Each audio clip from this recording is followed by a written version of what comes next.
Welcome to Luca is a Billionaire, where the only thing I invest in is your answers. In this video, I will show how to make coffee ganache. First, gather your ingredients. You'll need 1 cup of heavy cream, 8 ounces of good quality chocolate, 2 teaspoons of instant coffee, and 2 tablespoons of unsalted butter. Begin by gently heating the heavy cream in a saucepan over medium heat. Watch it carefully. You want it to just reach a simmer, with tiny bubbles forming around the edges, but not a rolling boil. Once your cream is simmering, take it off the heat right away.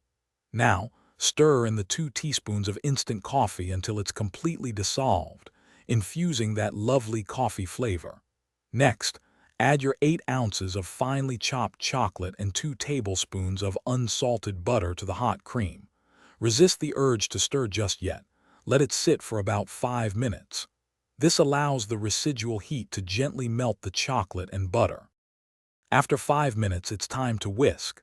Start gently in the center of the bowl, slowly expanding your circles outwards. Continue whisking until the mixture transforms into a beautifully smooth, glossy, and uniform ganache. This process emulsifies the fats and liquids, creating that perfect, rich texture.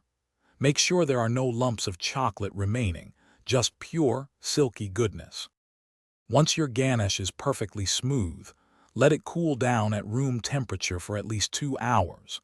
This allows it to thicken to a pourable consistency, ideal for glazes.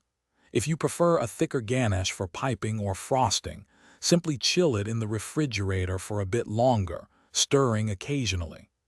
This versatile coffee ganache is wonderful for cakes, cupcakes, or even as a dip. Thanks for watching and please subscribe. It's the best investment you'll ever make.